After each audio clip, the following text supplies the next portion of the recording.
Transmitter device activated. Coordinates set for Earth 2. Hey everyone, welcome back to the Earth 2 podcast, your weekly show that explores the origins and development of the DC Comics multiverse and the legacy of their Golden Age characters through the Silver and the Bronze Ages of comics. I'm Peter Watson and I'm buzzing for this episode, are you? Yes, I'm David Steele, welcome back, thank you for joining us, and as a member of the World Aquanaut Security Patrol, I couldn't be more excited about this episode. Yes, listeners, welcome to No Wasps. We really like doing these episodes, the portmanteau episodes where we discuss the legacy of DC Comics characters who share the same name. Mm-hmm. In this case, we're going for some villains that have a common link, which you probably guessed already. We've said in the past, and we've been asked actually a couple of times on the socials, what attention we're going to give to the Golden Age stories that DC Comics were reprinting in the early 70s, you know, in the 100 pages and the 52 pages, etc. Mm-hmm. And we said that we're going to mention them where we come to them, but we're not going to read every single one that gets reprinted because we'd never get done. I mean, there's some great stuff out there, but we'd literally be here till doomsday if we tried to do every single one of them. But it's nice to be aware of them and think that readers at the time, and indeed even readers now, can think of them as new Earth 2 stories or whatever. Uh-huh. They're a great resource for comic book historians or people like us who are JSA fans who wanted to read more stories of these characters. We've said this all in the past. But there are a couple of solely reprint series that we are going to cover and do stories from. Those being Secret Origins and, of course, Wanted, the world's most dangerous villains. Yes. Wanted being an excellent series that reprints all sorts of stories featuring all sorts of heroes and all sorts of bad guys. And in the very early stages of our prep for our Wanted episode, Peter and I were discussing what stories from this series that we would do. And at this point, we haven't actually yet still decided which ones we're going to do. Although yesterday we did kind of agree which ones from Secret Origins we're going to do, so we can look forward to that. In our prep, we noticed that there was an issue of Wanted which featured a story featuring Wildcat against a character called the Yellow Wasp, although the cover describes him as the Golden Wasp. And I think it's Peter who pointed out that round about the same time, there was an issue of The Flash, the 100-page issue 214, featured a reprint of a Quicksilver story, where he also fought someone called the Wasp. And this very quickly led us to think, shall we do a spontaneous portmanteau episode about wasps? Of course we shall. And of course we will. So yes, No Wasps, as we've called it, and I hope you all like the image that I've posted on Instagram today, is a reference to one of Peter and I's favourite Channel 4 comedy programmes of the late 80s and early 90s, a series called Absolutely. Yes. And its spin-off, Mr. Don and Mr. George, which featured the legends that are Jack Doherty and Maury Hunter. So listeners, if you're not familiar with them, and you probably won't be, you should go and look them up on YouTube and have a right old laugh at the sort of things we were laughing at 30 years ago. Yes. So, Wasps in comics. It's an obvious name for a bad guy, isn't it? It certainly is. I mean, it has got a kind of menacing feel about them. No one really likes being chased by a wasp, do they? No? No, not really. They have got an inbuilt weapon. Yeah, it's not a nice thing. Can you remember ever being stung by a wasp, Peter? I don't think I have. One time I was in the window of Forbidden Planet in Glasgow in the Buchanan Street store. And I was moving something and there was a nip at my hand and I thought it might have been a sting on something, but I'm not 100% sure. Right. There was certainly a wasp in the area at the time, but I didn't actually see it at my hand. So, I don't know, maybe it's just psychological. We're going to start a true crime podcast as well, listeners, about who was it that injured Peter's hand. It's going to be up there with my podcast about whether or not my Uncle John did steal my nose when I was 2 years old. He did. That's a different nose he put back. I've got a vague memory of being at the beach with my mum and my gran at one point and getting stung in the ear by a wasp. I think it was a wasp or a bee. I think it was a wasp. I'll need to ask my mum, but knowing her, she probably wouldn't remember. Gasp. Anyway, listeners, have you ever been stung by a wasp? Write in and let us know. We'll give you the contact details at the end of the episode.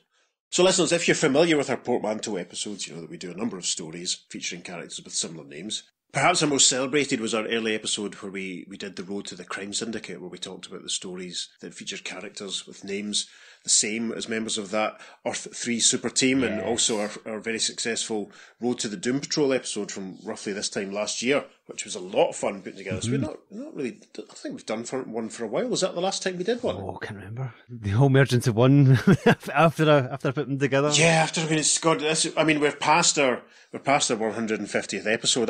To be honest, I thought by our 150th episode we'd be up to the Losers Crisis crossover by now, but there you go. It shows how naive I am.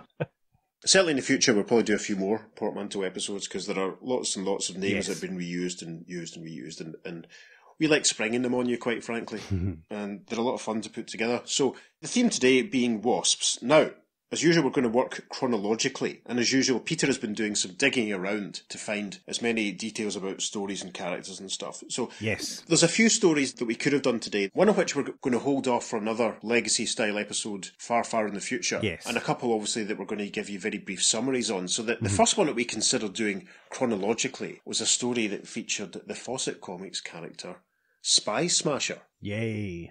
So Spy Smasher made his first appearance alongside Captain Marvel in the first published issue of Whiz Comics in February 1940, and he appeared in Whiz Comics all the way up till issue 83 in January 1947, which is very exciting.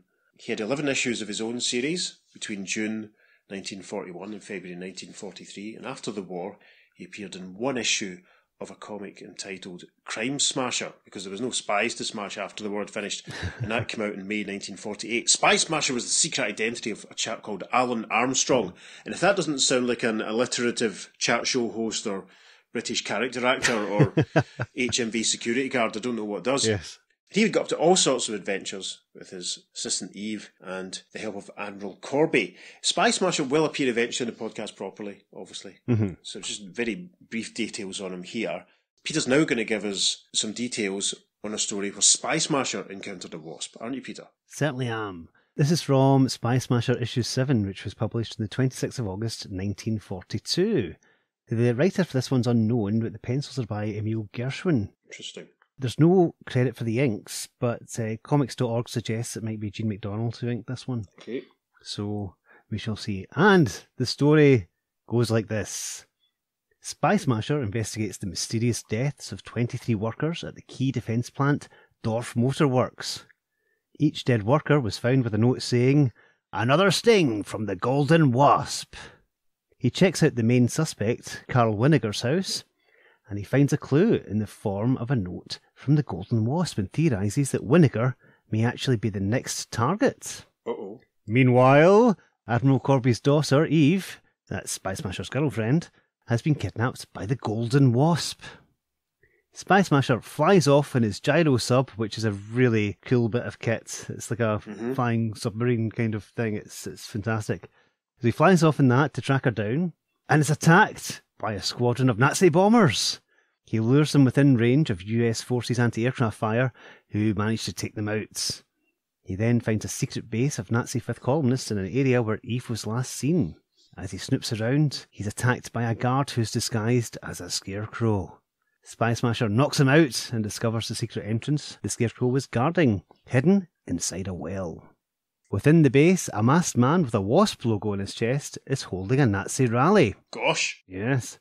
Spy Smasher's presence is discovered, and the Golden Wasp releases a couple of hives worth of wasps to attack him. Spy Smasher manages to escape, but after another death attributed to the Golden Wasp, Spy Smasher returned to the hidden base where he discovers a large aeroplane hangar. He flies in, rescues Eve, and blows up the hangar with their own bombs. Fantastic. Yeah. And finally, he punches out and unmasks the Golden Wasp, who turned out to be Carl Winiger all along. There we are, action-adventure. Well, follow me, as Ricky Fulton used to say. Wow. It's not the most exciting Wasp-style costume, really, is it? No. It's a bit of a mask and just like a logo stuck to his chest. Which you see like in one panel. Yeah. We decided not to cover that one because it is quite long and it is quite dry, although the synopsis is quite fun. Yeah. Peter's synopsis is much more entertaining than reading the actual story. Worth pointing out, of course, that Spy Smasher also had a movie serial back in the day alongside, people like Captain Marvel and Vigilante and Blackhawk, so maybe we should do an episode where we talk about some of the movie serials. Maybe we'll do that far in the future. We could do. Maybe we won't. I don't know. We'll see what happens. Who knows? Stay tuned and find out. Maybe someone else will steal the idea and launch their own podcast about such things. I would listen to it, certainly. So, thank you, Spy Smasher. We will see you again, doubtless in the page, either in the pages of Shazam or the pages of Justice League, but he will be back. Now, moving forward, as we said at the top, one of the inspirations was the reprint of the Wildcat story from Sensation Comics 66 in the pages of Wanted issue 6. But this was not the only time that Wildcat encountered the Yellow Wasp, was it, Peter? It certainly wasn't, no. There were a couple of battles before that. Now, the Yellow Wasp first appeared in The Sting of the Yellow Wasp from Sensation Comics number 20. That was the 4th of June 1943. Wow. He was created by writer Bill Finger, you might know him, and artist Paul Reinman. And the story goes like this. The Yellow Wasp robs a bank with the aid of a satchel full of wasps and his stinger gun, which fires paralysing darts. I'll give you a brief description of him. He's a stout man with a hideous green face and bulging yellow eyes. I'm not actually sure if it's a mask or not. Right. He wears a yellow outfit with black stripe highlights and green wings. Now, during this robbery, he escapes in his custom yellow roadster with black stripes and has a sting on the back. Shades of the Fiddler's car there. Now, his next crime is to rob the takings from a boxing match. It just so happens Ted Grant is nearby and changes into Wildcat to stop him. The Yellow Wasp escapes and drives off, but Wildcat pursues on his catocycle, but the Wasp gets away. Back at his headquarters, the Yellow Wasp kills his getaway driver with a poison dart to instill fear and loyalty in his other henchmen. Oh my goodness. Next day, one of the henchmen goes to the office of Detective Stretch Skinner. That's Wildcat's sometime comedy sidekick. That was so common in the Golden Age. Now, Stretch is a tall, lanky private investigator in a plaid suit and boater hat. The henchman tells Stretch where he can find the Yellow Wasp. Stretch leaves a note for Wildcat. Of course, it's a trap. The Yellow Wasp captures our heroes and slowly releases his wasps that will sting them to death. Wildcat starts a fire, and the smoke disorientates the wasps long enough for them to make their escape.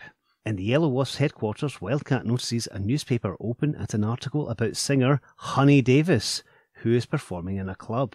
Sure enough, the Yellow Wasp and his men try to rob the club, but Wildcat and Stretch are waiting and capture the baddies. So yeah, that's his debut story. Interesting. He made one other appearance before the story we're about to cover, and that was from Sensation Comics 25. That's the 5th of November 1943, in a very originally titled The Return of the Yellow Wasp. Look out, he's back. The writer's unknown for this one, but it's still Paul Ryman doing the art. The imprisoned Yellow Wasp, who's in full costume by the way, escapes by luring wasps into his cell to attack a guard. He returns to his old gang and seemingly kills the new leader with his stinger. That night, Wildcat overhears a police radio saying the Yellow Wasp is robbing a payroll. He rushes there with Stretch in time to foil the robbery, but, surprise, surprise, the Wasp escapes. Wildcat and Stretch check out the Wasp's old hideout and find the body of the henchman, but it turns out he wasn't killed, just paralysed. So they rush him to hospital, where the delirious hood mumbles something about the Brummett building. Wildcat and Stretch go there and find the Yellow Wasp, and after a brief chase, capture him in flypaper. Amazing. So there we are. That's the second appearance of the Yellow Wasp. Amazing. Thanks for that, Peter. Quite interesting that the Wasp came back so soon as he did. Mm-hmm.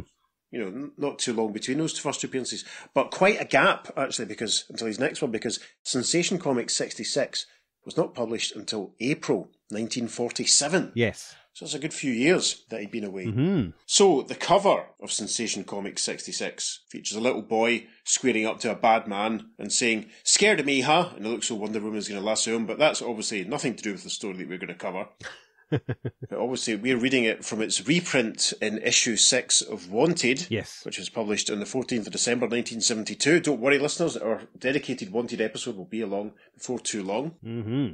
And on the cover of Wanted issue 6, we can see this story, as well as some others, reprints the first appearance of the Mist, that fabled Starman villain. Awesome. And doubtless our pal Ross will be covering that on his Opal City Confidential podcast before too long.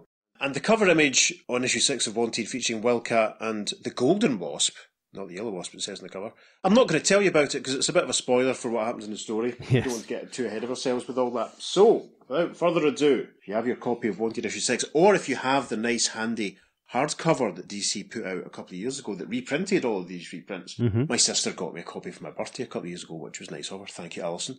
You might be able to read along with us. So, we begin with a large, almost splash panel that takes up the full length and shows Wildcat punching the Yellow Wasp, who looks very supervillainy here, it must be said. He's very modern look to him. He's wearing a yellow unitard with some black stripe detailing, green trunks. He has green wings, which appear to be fixed on with a harness.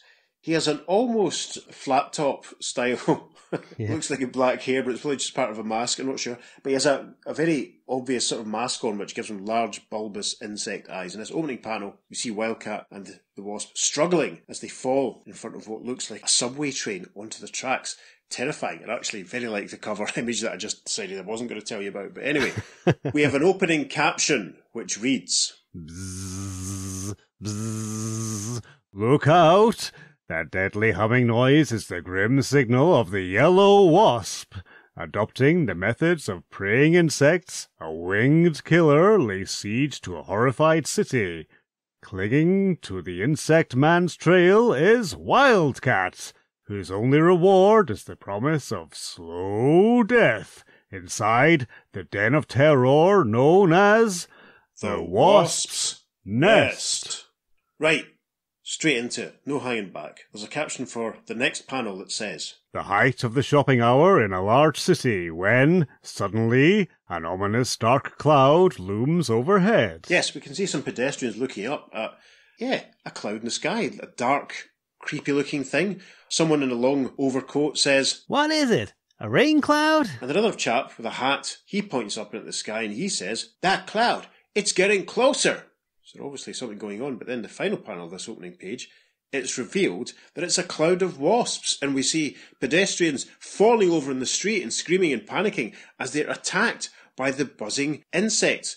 The man in the overcoat cries, Big wasps! They're stinging me! Ah! Another man cries, Take them away! Take them and a blonde lady cries, Wasps! Ah! Awful. First panel of page 2 is a caption. It says, Masked figures appear and loot with practiced precision. Two suited and significantly masked men, they look like the sort of mask that we all had to wear during the pandemic, have suddenly appeared amongst all of the collapsed pedestrians and started going through their pockets and picking up handbags, etc. The first guy says, wallets, purses, and his pal says, Watches, bracelets, check.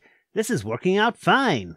And on the rooftop above the strange scene, we are greeted with our first proper view of the Yellow Wasp, and he's terrifying, quite frankly. He looks like a proper mid-70s Marvel Spider-Man villain or something to my eyes. He looks great. Yes. He's standing on a rooftop looking down at what's going on, and he says, The fortunes of war change. A week ago in prison, counting the torturous seconds. Wait for execution.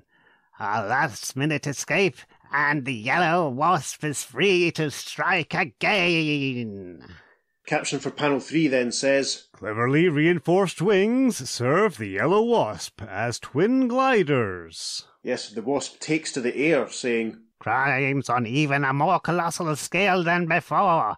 That is my answer to the one who sought to destroy me. Yes, Wildcat. And when we meet again, as we inevitably must, I shall triumph. In the next panel, we're back with the two suited and masked baddies that we met earlier on. They're down in the street. The first one points up and says, Look, the Yellow Wasp. And his mate says, The boss? Good. That paralyzing stuff he put on them wasps' stingers sure made this crime a snap for us. The next panel, a couple of policemen in a car have arrived on the scene. The first one says, Holy Hannah, everyone's out cold. Pull over to the curb, says his mate. And in the next panel, the Wasp flies overhead. This is a cracking panel. This is so dynamic, it's brilliant. The Wasp flies overhead and says, The police arrived too soon. How unfortunate for them. The next panel, he flies down to the car. The first policeman cries, Look! And the second one says, Emergency! Emergency! He's obviously going for his radio, but the Wasp fires on them with his stinger gun. There's a brilliant zing sound effect, taking them both out. Oh dear. Over the page, the caption for the first panel on page 3 says, That moment, the office of Stretch Skinner. Yes, Stretch Skinner sat in his chair with his legs and his feet up over his desk, almost going over the other side. He kind of looks like a cross between Rodney Trotter and Turlough, and that's all the explanation you're going to get from me as to what that means. If you're Very much that so. way inclined, you can look them up. Stretch is appropriately stretched out, and his pal Ted Grant is with him. Ted is listening to the radio. There's a calendar on the wall. We can see that it's the 7th of whichever month this appears to be taking place in. That's interesting. Will that detail be significant? Stretch is saying, Did I ever tell you, Ted, about the time I solved Wildcat's toughest case? Many times, Stretch. There's a click of a switch as Ted plays with the radio, continuing. I think that tuning into the short wave will be easier on my ears. That ain't polite. Shh, listen. Huh? And a voice from the radio says, Emergency! Calling from town square! Huge insect firing odd pistol! No! Ah! That's obviously the policeman that we were with a moment ago. Stretch stands up, puts on his straw boater, and makes like a tree, saying, S'long, Ted. This be a job for Detective Skinner.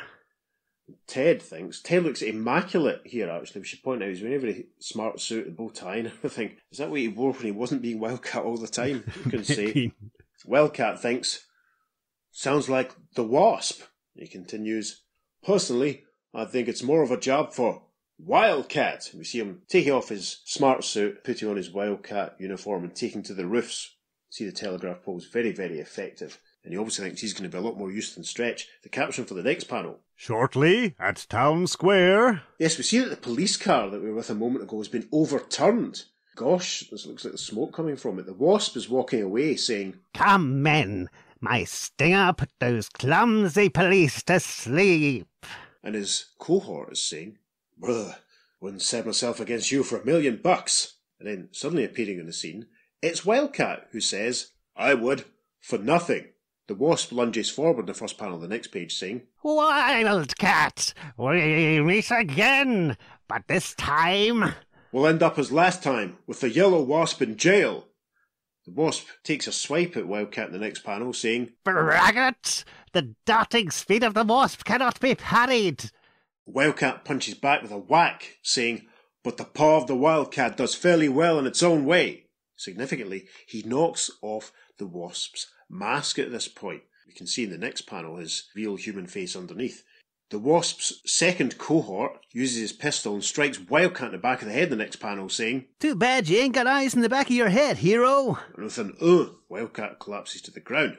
The Wasp says, He will never live to threaten me again. Yes, he reaches for his mask. Stretch Skinner arrives on the scene in the next panel, being all arms and legs, and he says, Hey, just a minute. What are you doing to Wildcat? And we can see that the Wasp's two assistants are carrying Wildcat away. The Wasp replies, Bargain day. This long-legged fool helped Wildcat put me in jail. And then he fires his stinger gun in the next panel. There's a sound effect, and the Wasp says, You too will die, but first, a potion of my paralysis gas. Skinner reaches for his throat, coughing, and he says, Can't breathe. And this page rounds out in a close-up of the hideous human face of the Wasp as he says, And now, away with them quickly before more police come. A slow dissolve then. Top of the next page, the caption for the first panel says, Later, the nest of the Yellow Wasp. Yeah, we're in the Wasp's base. He's sat on a weird kind of throne that has what looks like two giant eyes on either side of it. One of his goons from before is there. We can see Stretch, we see Wildcat. Stretch has his hands behind his back, where we can only postulate that his hands might be tied in the same way that Wildcat's are. We can see that Wildcat's hands have been secured with rope. The Wasp, who hasn't put his mask back on, is lounging in his throne, and he's saying, Stupid lawmen, daring to pit your puny ways against me. I who have studied my wasps so well that I am like one of them. We track in for a closer shot of him in the next panel as he continues. The little wasp takes what he wants. He is cruel. A killer when necessary, and so am I. Nothing stops the wasp. As death greets you, remember that, my sable hero. And another slow dissolve and another caption. Shortly, in the basement of the Wasp's lair. Yes, we can see that Wildcat has been further secured with ropes around his knees, around his ankles. He's down on the ground. We can see a sink in the background. That may be significant. The Wasp, standing in a doorway leading upwards from this room, is saying, In a short while, your gangling friend accompanies me to my next crime. You know, Wildcat, I love to work underground.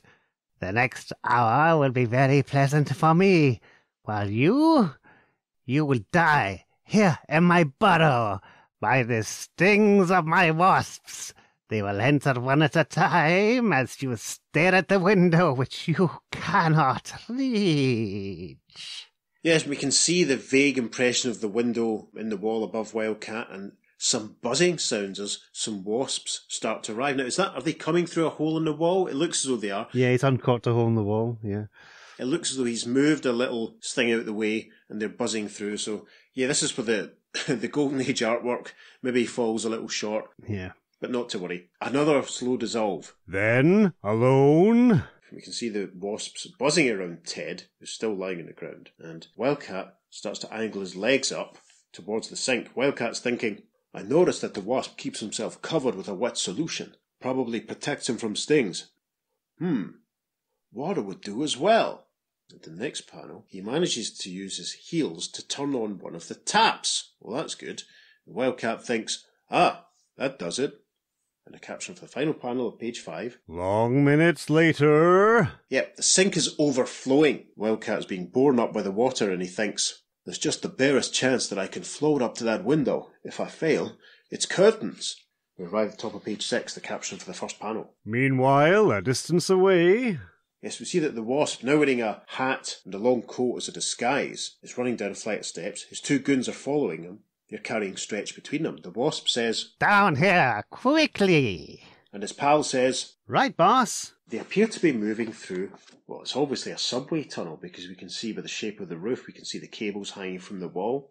The wasp is shining a torch in front of them so they can see where they're going. I am miming, for the benefit of our YouTube viewers, someone shining a torch in front of them. The wasp is saying, We're almost at our destination. How I'll delight in watching Wildcat's foolhardy assistant helpers. And Stretch, who has a mask around his face, obviously to stop him from crying out, thinks, Woe is me. And then we have a fantastic caption, which stretches the full left-hand side of the next panel that says, That moment. And we see Wildcat still floating in the water. The water level is raised considerably. He's floating up above the sink at this point, and he's thinking, so near, and yet so far. This is agony. Poor Stretch. He's obviously worried about his pal. The caption for the next panel. And then, finally... With a crash, Wildcat manages to break the window by kicking it, and he thinks, at last, it won't take more than a moment to cut my bonds on the glass shards. Cut my bonds on the glass shards? That's very articulate for Wildcat, isn't it? Yes.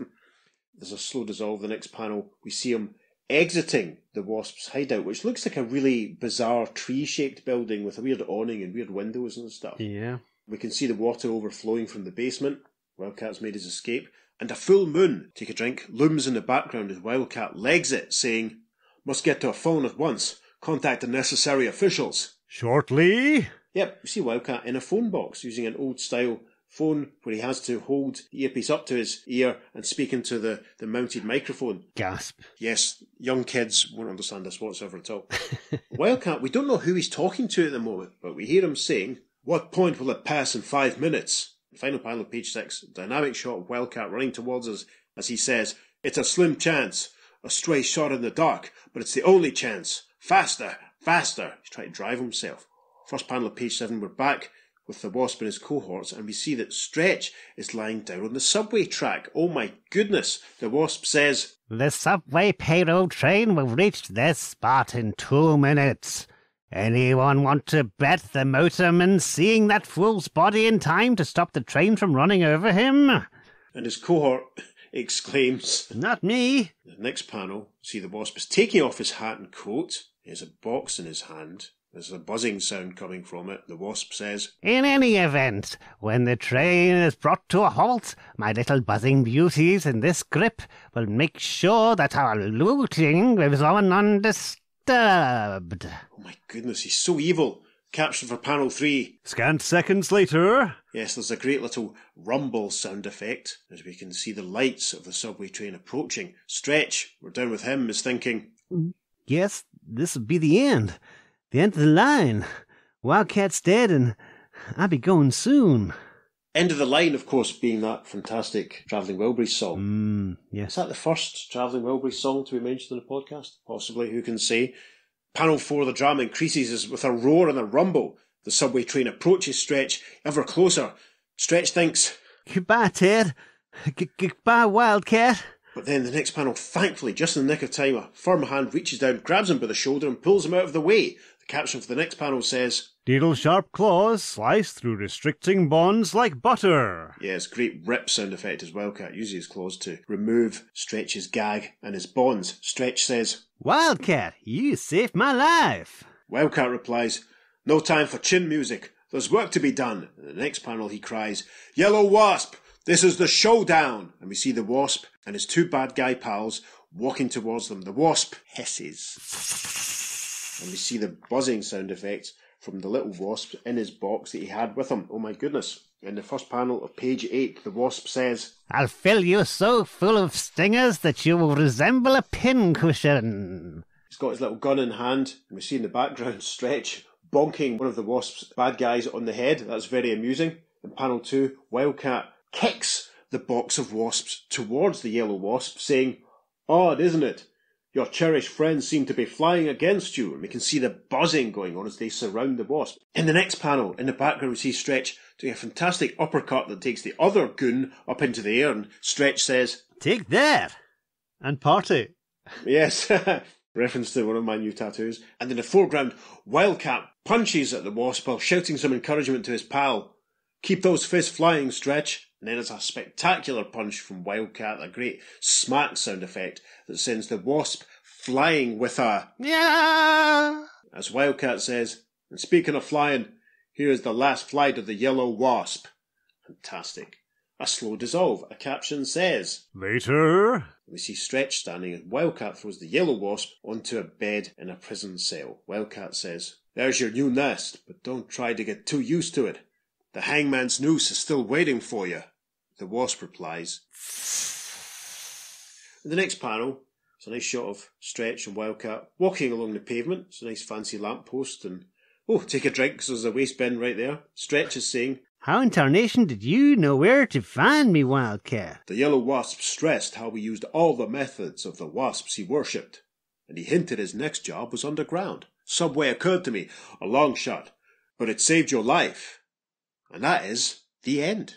And a caption also tells us in this issue of Wanted that next issue will be on sale on or about January the 11th, but obviously we're going to talk a bit more about Wanted in a future episode. Yay. What did you think of that then? It was fascinating. See, when I did the research for the previous Yellow Wasp stories, he looks totally different from this. This version has got, like, the evil moustache. His skin appears to be yellow in colour, like what his costume was previously. Yeah. Whereas before, he had, as I said, I don't know if it was a mask or if it was his face. You never saw it without. But it was quite plump and it was green in colour. Right. And it was quite hideous and it looked very different from his face here. Yeah. And also, this one's quite muscular and it's got the full six-pack going on in the abs. Mm-hmm. Whereas in his two prior issues, he was quite a stout character. Right. Quite portly. It's an unusual change. Admittedly, this is several years later and it is a different artist and stuff, so it is quite unusual. Maybe he hit the prison gym. Maybe he did.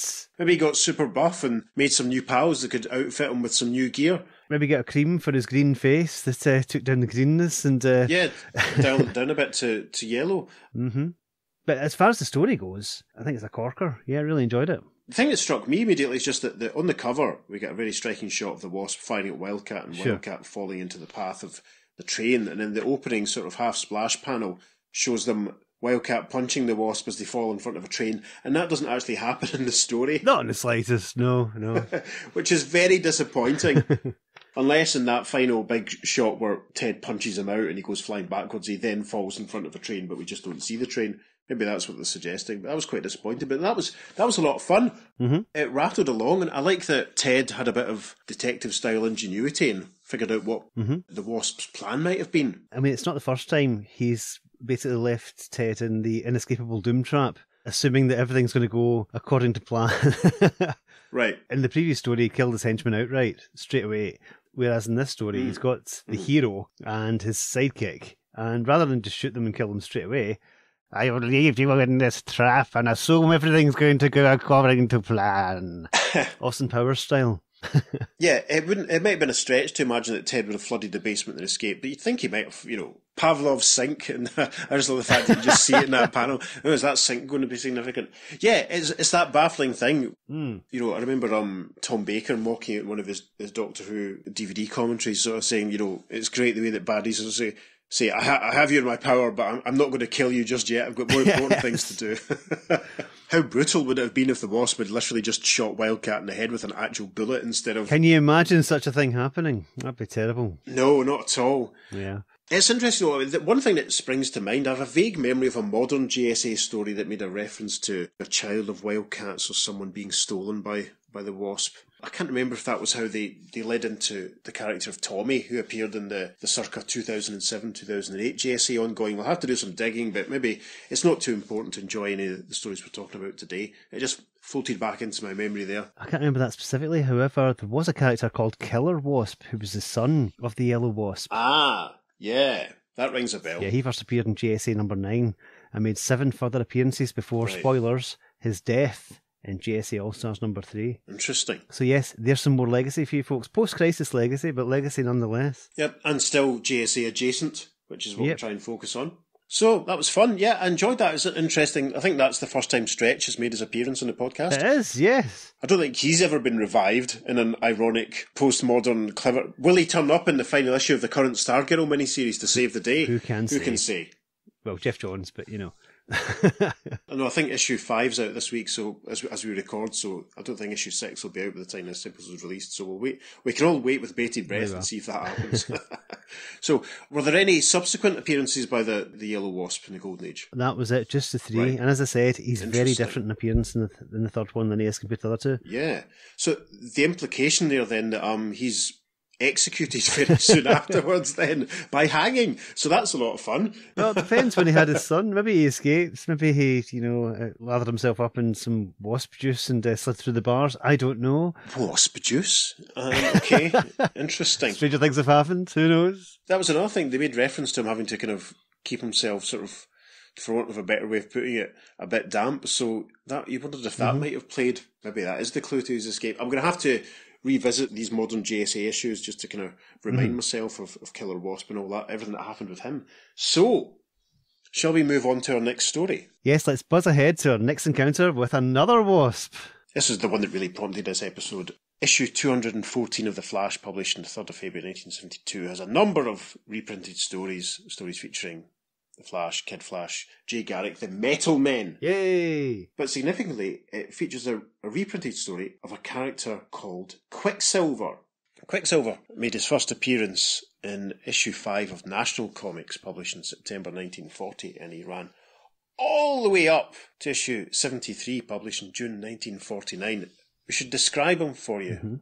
He has a loose-fitting sort of white shirt, blouse, blue trunks, blue leggings, a blue sort of cowl mask that has a red, almost Harlequin domino mask effect at the front of it, long blue gloves, and very distinct large white collar, which I don't think is very aerodynamically sound.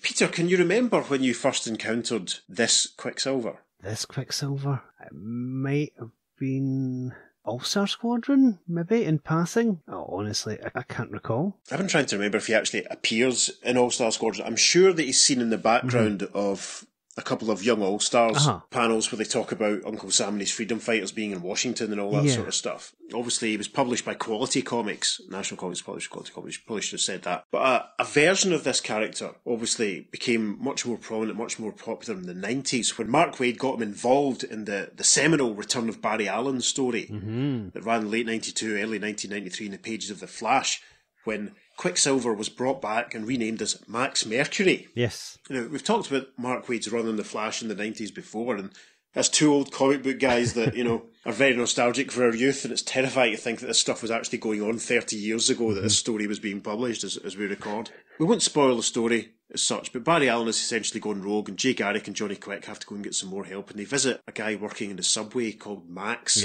who says he doesn't know what Jay's talking about, but Jay or Johnny thump the counter and all his subway tokens fall over, and Max uses super speed to get them all back together, and it's revealed that he's this guy, so he then gets involved in dealing with the rest of the story, and he becomes a bit of a recurring character in the pages of The Flash, but then co-stars in the Impulse comic, which obviously starred Bart Allen, Yay. the Flash's grandson from the future. Great stuff. I got to say, the stuff that was done with Max Mercury in the 90s and in the 2000s is just some of my favourite stuff from that period, you know. Yeah, it's so enjoyable. Such a great character. Very different from the other old speedsters. I say old speedsters. Very different from the other Golden Age speedsters. Both at the time and also how he was subsequently used. Yeah. So it's going to be quite interesting, some of the things that crop up when we cover this story. Yeah, because originally he was more of an acrobat. Yeah. Rather than a speedster as such. And then when Mark Waid used them, and listeners, if you've read these stories, you'll know this, but forgive our indulgence, he became, in effect, the Zen master of speed. And this was when Mark Waid was introducing the idea of the Speed Force, and Max was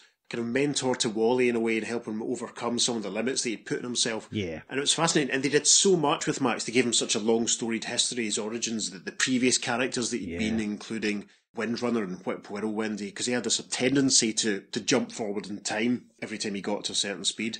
And it's nice that we're getting to do a story with him. Certainly is. Because he's not really going to pop up in anything else that we're going to cover. And, we're not obviously going to deal with too much going beyond the crisis, etc.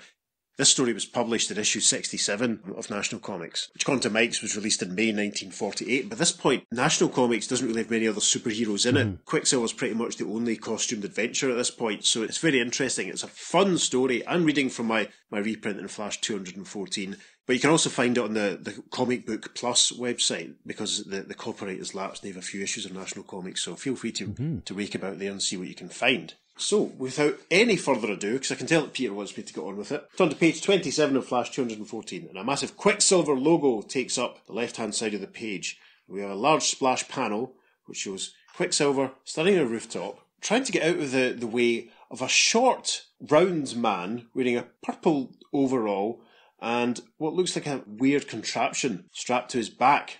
A caption reads, Quicksilver meets the Wasp and barely escapes the sting of death. Yes, listeners, all that preamble has led us to another Wasp. So, our first story panel properly. We see this short man with thick glasses and thick eyebrows standing on the desk in front of a mustachioed, well-to-do chap who is another besuited man standing behind him, obviously his attendant. And the short, bald man is saying, I invented the Wasp safety device for your autogyros.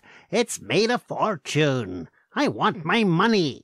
And the mustachioed dark-haired man in the suit replies, Evidently you didn't read the contract before signing it, Wasp. In the next panel, he boots the Wasp, for that is he, up the posterior, sends him flying, saying, You won't get a cent. Now scram, pest. And the little bald man with the thick glasses replies, You swindler. And he makes his leave. In the next panel, we can hear the bad guy's laughter, ha ha ha, echoing from the room, as the angry, thick-eyebrowed, bow-tied wearing Wasp thinks, I'll get even if it's the last thing I do. Is that the first time someone said that in the podcast, Peter? Could be. Well, apart from myself, just generally in passing.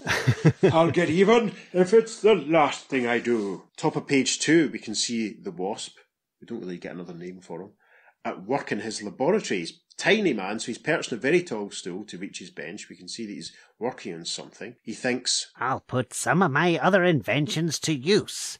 First, these wings. And in the next panel, we can see the wing mechanism in the foreground as he stands in the background pouring liquid from a test tube into another test tube, thinking, Next, poison, for which there is no antidote.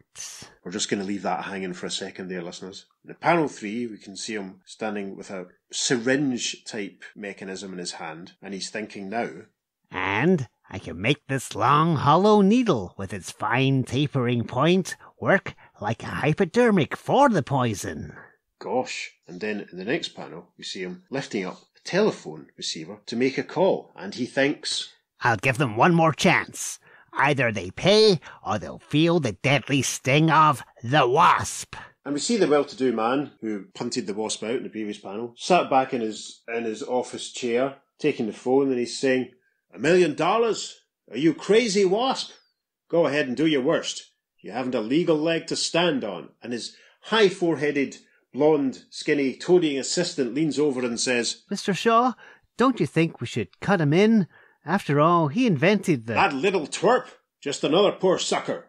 Anyway, Lane, what can he do to us? and a slow dissolve. Caption for the final panel, page 2, says, That's nice. and we see Quicksilver in full superhero kit just walking along the pavement. There's a bunch of people standing outside what looks like the gates of a large house, all looking up at the sky. One man points and says, It went that way. a very attractive dark-haired lady in the red dress, she says, what is it? And Quicksilver, I'm fighting the urge to call him Max, because obviously that's something that was invented years and years later.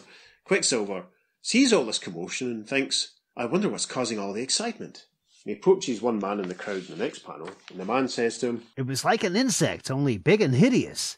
It came down on Mr. Shaw's property. a policeman is arriving in the scene in the background of this panel. He says, What's wrong, Quicksilver? the next panel, Quicksilver and the police officer are running through the open gates around the big house, and Quicksilver says in response to the policeman, must be something to it. They all saw it. Let's investigate. Probably a big bird caused this mass hysteria. The big sign on the gate that says private, keep out. In the next panel, they've made it inside a building, and a voice can be heard saying, help!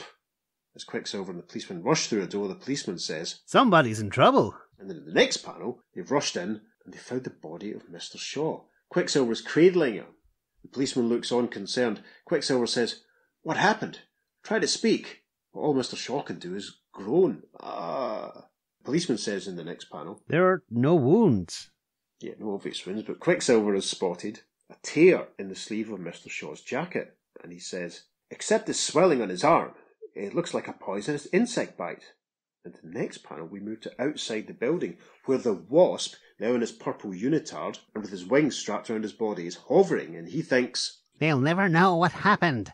Lane will be next. inside. The policeman is standing looking at Mr. Shaw's body, and Quicksilver moves across the room, saying, I thought I heard something outside this window. In panel 2, Quicksilver has leapt out of the window, and we see the legs of the Wasp as he flies out of view. Next panel, the Wasp is flying up in the sky. Quicksilver is rushing after him, saying, Great Scott! It does look like a huge insect. I mustn't let it get out of my sight. The next panel, it's a nice street shot, the Wasp flying up above in the sky, and Quicksilver thinks, this truck is going in the right direction. He grabs hold of the truck that rushes off down the road. The truck passes under a low bridge arch type thing at the next panel. Max leaps off, thinking, it's lucky I was once a circus acrobat. In the next panel, Quicksilver stands and watches as the Wasp approaches a tall, fancy building. Nice big fancy awning, and a sign says, Elite Apartments. Quicksilver takes all of this in and thinks, I must get to the penthouse of the Elite Apartments as soon as possible. The thing, whatever it is alighting there. And the caption for the final panel of page 4 says, And 20 stories above. oh yes, this looks very fancy. There's a nice big umbrella outside, a nice big fancy table, a nice bit of carefully maintained bushwork going on, and the Wasp flies down towards this veranda balcony situation, and he thinks, I left Shaw's place in the nick of time, but no one will follow me here. in the first panel of page 5, he flies in through an open window and cries, Good evening, Mr. Lane. and we see the tall blonde assistant of Mr. Shaw, Mr. Lane, who recoils and cries. Wasp! Wasp hovers down in front of Mr. Lane in panel 2, saying, You called me Wasp because I invented the Wasp safety device. The name is all you gave me, so I'm going to live up to it. Lane cries, What do you want? and the little man leans in towards him in panel 3, saying, To demonstrate some of my other inventions. These wings, this needle, and the poison in it. Lane is very, very scared at this point now, where he says, Wasp, I'll pay. I'll talk to Shaw. We'll... the next panel, the Wasp holds up the needle and says, It's too late. Shaw is dead. And now I'm going to kill you. and the next panel, the door looks so it's actually been punched off its hinges by Quicksilver, who's arrived in the scene and says, Oh no, you're not. One murder is enough. Lane cries. Quicksilver! In the next panel, the Wasp has made an exit. He's running across the rooftop, about to take to the sky, and he says, You won't get me. and he's just about taken off. In the final panel of page 5, as Quicksilver leaps from the building, grabbing the Wasp round the leg, saying, Don't be too sure about that. The Wasp, you can see the Wasp is reaching to try and get away. In the first panel of page 6, they both start to plummet back down towards the roof of the penthouse. Quicksilver still clinging onto the Wasp's leg. In panel 2, they're struggling. The Wasp above Quicksilver trying to stab Max with the needle. Quicksilver says, Your wing is broken. You won't go far. Sure, we can see the damage to the equipment, the Wasp replies, But you will, after you feel the sting of death. Very carefully and cleverly, Quicksilver does a flip kick, which carries the Wasp over his head and sends him flying. Quicksilver says, But I'm very much alive. See, and with an oof, the Wasp lands. In the next panel, we see that he has not landed well. The needle is poking into his stomach. He looks agonised as he cries, The needle! I've poisoned myself! Quicksilver yells, Stop, and runs forward. And in panel 5, the Wasp looks terrified. This is awful. As he says, There is no antidote. I'm done for. And as Quicksilver looks on, Lane comes out onto the balcony saying, Quicksilver, what? And there's a slow dissolve. The caption says, Later. Lane is sat in his chair, and he's saying, That's the story, Quicksilver. I wanted to cut Wasp in, but Shaw wouldn't do it. Anyway, I'm ready to take my medicine. And Quicksilver, leaning back casually against another piece of furniture opposite Lane, says, I hope you've already taken a Mr. Lane. And a close-up to round out the story, he says, When you do business from now on, remember that there is an antidote for greed. Generosity. And that is essentially The end. What do you think of that then? I thoroughly enjoyed that. It's such a shame that the Wasp was killed off because he'd be a great recurring character. I feel quite sorry for him, actually. Yeah. It's tragic. I mean, he did kill Mr. Shaw, obviously, and he was trying to kill Mr. Yes. Lane, so I suppose he got his just deserts, and it was nice how the poison for which there is no antidote was flagged up so heavily on page 2. That was very amusing. I think the moral of the story is don't put your inventors up the bottom. Yes. Because if you do that, you're going to end up poisoned to death. Yes, there will be a sting in the tail. I love the dynamic movement of the artwork. I mean, the stuff on page 4 when Quicksilver is reaching for the truck and then jumping off it, it's much cleaner, much tidier than the artwork in the Wildcat story that we just read. And there's not a single hint, as we've said, of super speed in this story. No. As you mentioned there, leaping onto the truck, basically to save him a bit of a journey. Yeah, that's true. There's evidence there, you know. It's He's not running down at Mach 1 down the street or anything like that, so yeah. No, but I mean, he must have been able to go at some speed to keep the Wasp in sight and, not let him get him too far away. But, it's interesting. I mean, it makes sense. Why waste the energy if he can just... Maybe he's just using his Zen mastery and sort of think of the conservation of energy. I think, yes, I'll just leap onto this truck rather than wasting my own powers. I really liked it. I mean, the final struggle with them was outstanding. Just as they fall from the sky, you really get a real sense of the movement of it all. Very, very kinetic, very frenetic. I loved it. Yeah. The Wasp is very much like Mole Man from Marvel Comics. Yes. You feel a bit sorry for him, but obviously goes about things the wrong way. Kind of genius. So I did quite like that. And obviously predates Mole Man, but I suppose also as well, the lesson to take away from that is make sure you read the small print in all your contracts so that you don't get ripped off. You think if he was so clever, he would have done that. Maybe he was too trusting. But Mr. Shaw, as Max says at the end, should not have been greedy. You should have perhaps gone to a lawyer and not his laboratory to deal with the situation. Yes. But then they wouldn't have this fun story. Exactly. And we wouldn't be able to talk about Max Mercury for 10 minutes. Marvellous. Who appeared in the story just casually walking down the street as you do. That was hilarious. You're just out for a stroll, but just strolling down the street. Oh, not out for a stroll. Out on patrol. He's out on patrol. He's got to kind of whichever city he was living in at this point. Yeah. I'm trying to remember the chronology of what they did with him in Impulse and the Flash to remember when it was he leapt forward in time. Yeah. Because I remember there's a nice bit when Jay Garrick makes a reference in one of the future stories to fighting the atomic skull or something like that. The screaming skull. That was it. The screaming skull, and it was one of the Flash secret files gave you a sort of missing page which showed them, and I think it was referenced in 2 different stories, but different dates were given. Right. Listeners, do I want to do a dedicated Mark Waid Speed Force Flash podcast? Of course I do. Anyway, maybe one of these days. Yeah, that was it. That was probably the only time that I can think of that Quicksilver will make a definite, proper appearance in the podcast. Now, of course, we should mention, this had not occurred to me in the slightest, but there's something that Peter pointed out just before we started recording.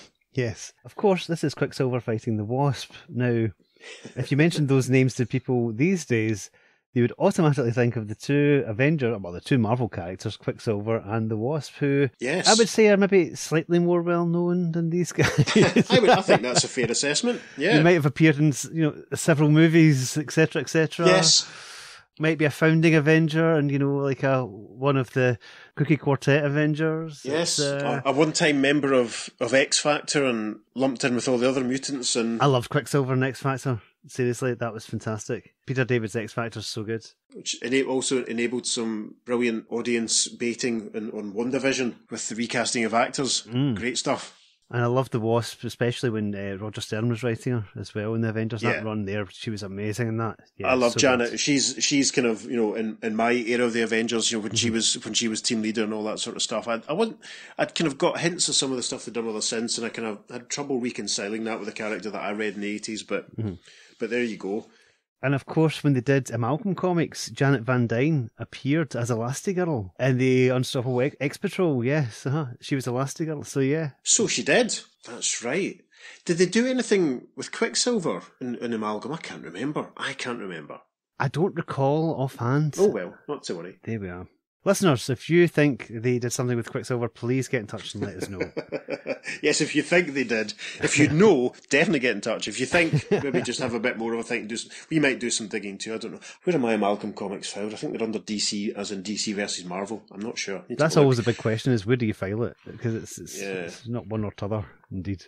Exactly. So, So, listeners, we're going to round things out now with a comic that was published on the 29th of June 2021. What? Yes. That's madness. The only rules on this podcast are that there are no rules.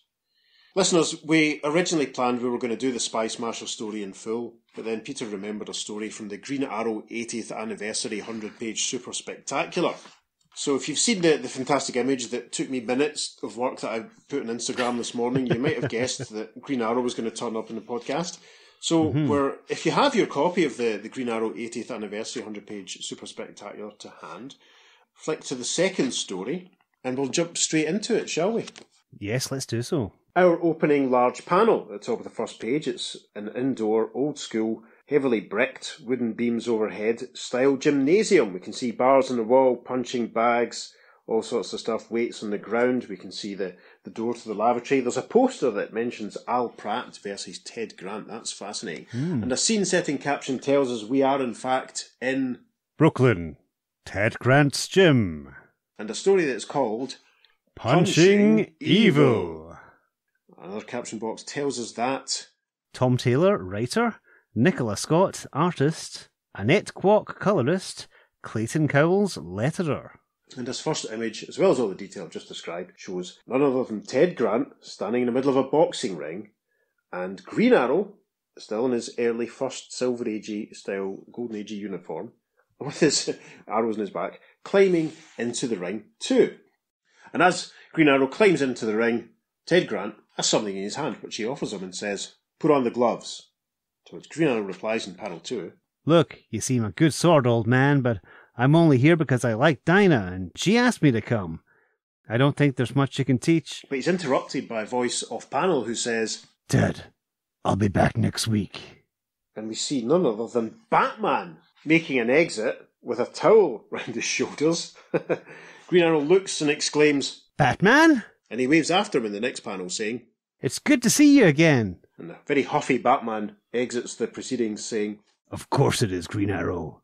How's the Arrow car and the Arrow Cave?" We cut back to the ring as Green Arrow, with a bit of a face on him, says, "Right, well, that was unnecessarily snide."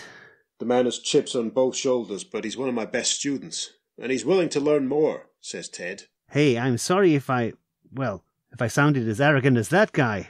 "Put on the gloves," says Ted. Caption, the first panel on page 2 says, 20 minutes later. Yes, and we see Green Arrow stripped to the waist, looking buff as you like, sweat pouring off him as he says, "Ow. Keep moving your feet. Don't drop your left arm. Short jabs. Stop trying to knock me out." I could probably follow all that better if you hadn't hit me in the head so many times." Proceedings are interrupted now with the arrival of Black Canary, looking utterly spectacular, and actually quite like Rachel Riley off Countdown. That's really quite disturbing. Maybe we should have got Rachel on the phone to do the voice. Black Canary says, "Yeah, repeated brain trauma and complex instructions don't go so well together." And a very dazed-looking Ollie says, "Well, hello there, pretty bird." "What are you doing, Ollie? Keep your eyes on." And in the first panel of page 3, there is a thud. Wildcat punches Green Arrow in the stomach and Canary winces in sympathy. Dinah starts to climb into the ring in the next panel saying, "Thanks for not aiming for his face. He's very pretty. Don't want to mess that up for you." "It's appreciated," says Dinah. Dinah climbs in the next panel properly, in through the ring, saying, "How did he do before you fed him his own ribs?" Ted says, "His footwork is awful. His left fist is an onlooker, but his right shows potential. I guess drawing that bow back has built up a lot of strength there." Canary leans down on Ollie, who's still doubled up on the floor, and she says, "Can you work with him, Wildcat?" Green Arrow replies, Wildcat? You didn't tell me he was Wildcat. And Wildcat says in response to Canary, "For you, kiddo, of course. I'll see him again next week." And Ted waves and makes his exit as Ollie on the ground says, "Well articulated, champ." That's fun. And a slow dissolve as you arrive at the top of page 4, and the caption says, 2 months later. And we're back in the ring with Ted and with Green Arrow. You can see Green Arrow's bow leaning against the ring, and his quiver is there too. Green Arrow sat on a stool listening to Wildcat, who's saying, "You're getting better." You knocked me down a lot. "Sure, but now when I hit you, you can get up again. The fight's not over unless you stay down." Ted, as much fun as it is to come here for my weekly pummeling, I think I'm best off staying at arrow's distance from heavy hitters in the field. I have trick arrows for every situation. And Green Arrow lifts up his quiver. Ted reaches for it, saying, "Let me see those." And in panel 3, with that sound effect, he snaps them all. In panel 4, we see all the pieces of the fancy arrows falling as a distraught Oliver stroke Green Arrow looks on. We can see he's got a black eye in this panel. Excellent detailing. Wildcat then says, "Now what you got? You can't punch evil from 20 feet away." Green Arrow is, in the next panel, looking down at the shards of his arrows on the floor of the ring as Wildcat leans back and says, "You're here because Dinah's worried about you. She wants you to be able to protect yourself. Do you want to always fight from a safe distance, or be able to fight by her side?" I want to be beside her. Always. Good man. And then they're interrupted in the next panel by a sound effect coming from above. Green Arrow reaches to put his mask on, saying, You hear that? And Ted replies, "No, but I've mostly heard a vague ringing since 1962. I've been hit in the head a lot." It's like a buzzing. And as we arrive at the top of page 5, there is a massive boom, a massive explosion as the roof of the gym disappears, and we see, revealed, it's none other than the Yellow Wasp, who we saw in that story we did earlier on. There is a buzz in the air as he stands looking buff and resplendent and says, "Wildcat, finally!" We see Green Arrow and Ted Grant lying in the ring amongst all the debris. They look up and Green Arrow says, Who the hell is this? "Yellow Wasp, villain, heavyweight. Don't know how he found my place, but we don't like each other." "All right, Wasp, get in the ring." "I only need to land one punch." Ted stands up, puts on a boxing glove. In the next panel, at the top of the next page, there is a sudden bang, and it looks as though Ted's been shot in the head. Oh my gosh, he recoils. Green Arrow looks terrified. Ted falls to the ground in panel 2. Green Arrow leans down and says, Ted! And then he turns in the next panel as the Yellow Wasp alights into the ring. Green Arrow says, You coward! The Wasp replies, "Coward am I?" and with a thud, in the final panel of this page, he punches Green Arrow in the face. He flies up into the air in the next panel saying, "See ya, kid." to which Green Arrow replies, The fight isn't over. and there's a shunk sound effect as we see him taking the shaft of one of his arrows, forcing it into one of Ted Grant's boxing gloves. Panel 2, these panels are all vertical and take up the full length of the page. Oliver pulls this boxing glove arrow back in his bow, aiming up into the air, and says, Hey, I'm not down. The Wasp looks down at him in the next panel. You can tell he's laughing. He says, "Ha! You've got to be kidding me." Ollie lets flight in the final panel, saying, He only needed to land one punch. and as we arrive at the first panel of page 8, there is a massive crack sound effect as the boxing glove and the arrow collides with the Yellow Wasp, killing him completely. And in panel 2, with a thud, he lands face down in the ring as Green Arrow looks on, and Ted Grant gets to his feet, rubbing his head, saying, "Your first knockout in the ring. Nice." Wildcat, you were shot in the head. Yeah, I got better. You what? I have 9 lives. Well, I'm down to 6 now, but thanks for avenging me. And Ted picks up the boxing glove arrow and says, and thanks for making me a part of it. To which Green Arrow says, You mind if I keep that? and we finish in a fantastic shot of Green Arrow looking at this new boxing glove arrow with a nice sort of motif of some of his other clever arrows behind him. As off camera, Ted says, it's yours. May you punch a lot of evil from 20 feet away. And a tiny caption says, End. Well, that was lovely, wasn't it, listeners? That's fantastic. Beautiful artwork from Nicholas Scott. Gorgeous. Indeed, yes, the most recent story I think we'll ever do. Yes, it probably is. 2021 listeners. Wow. Yeah. I loved that. Uh-huh. You know, the secret origin of Green Arrow's boxing glove arrow featuring the Yellow Wasp, who obviously did escape the hangman's noose in this, whichever point of continuity we're in here. Looks like it. Post-crisis, post-rebirth, post-convergence, post-everything. Yeah. Wildcat having 9 lives, I think, was something that Grant Morrison introduced in his JLA run. There was a really good JLA GSA crossover story that also featured Captain Marvel, A.K.A. Shazam. Go and see the new movie, it's fantastic. I'm pretty sure it was in there when something bad happened to Wildcat and he kind of woke up and sort of said he had 9 lives. And then there was a really good story where Wildcat and Power Girl were being chased by the new Crimson Avenger. Yeah. And Wildcat explained to Power Girl what had happened. So it's nice, always nice to see that referenced. And I'm sure at this point in 2021, we probably weren't seeing very many stories that dealt with that JLA Year 1 era, post-Zero Hour sweet spot when the whole legacy of the JSA guys and their relationships with the Silver Age guys was emphasised. That was lovely. That was an absolute treat. Yeah, without a doubt. Again, don't think about it too much because obviously the boxing glove arrow was in play before this point of Green Arrow's career, before he'd met Black Canary, etc., etc., etc. However... Ooh, come on, don't be a spoil sport. No, I'm just saying that... But obviously, as I said, we're post-crisis, we're post-rebirth, we're post-flashpoint, we're post-doomsday clock, we're post-everything that's changed things. So yeah, it's absolutely fine. What copy of the 80th anniversary Green Arrow are you reading from? Because each one had a variant cover. Well, the one that you gave me the other day is the King Kong homaging style cover when he's on top of the Empire State Building. Which is Zine Arrow at the top of it. Does it? That's Zine Arrow. Is it? Is that all right? Yeah. Of course, because he's giant and tall and gangly. I had not made that connection. Well done. And he's got the lightning bolt bow. Boots. That's why I gave you that one. I did not even register that. I didn't even look at it twice. I'm sure I've got another copy myself that I picked up at the time, but I've no idea where it'll be. I'll have to have a look and see which cover it was that I got. I've got a feeling I probably would have gone for the Neil Adams one, let's be honest. Yeah. Well, this is Daniel Warren Johnson. I really like his artwork. Yeah. It's fantastic. Again, we're not going to talk about modern artists, really, so yeah.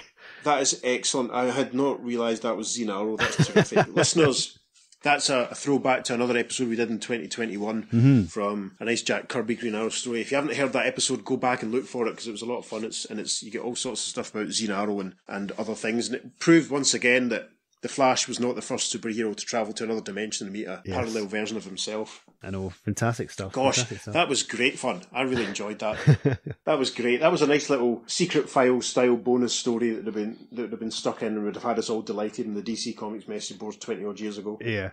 I did like the reference that Batman made to basically Ollie being a rip-off of him. And, it's, of course. It's genuinely hilarious. And being incredibly dismissive of him as well. It's perfect.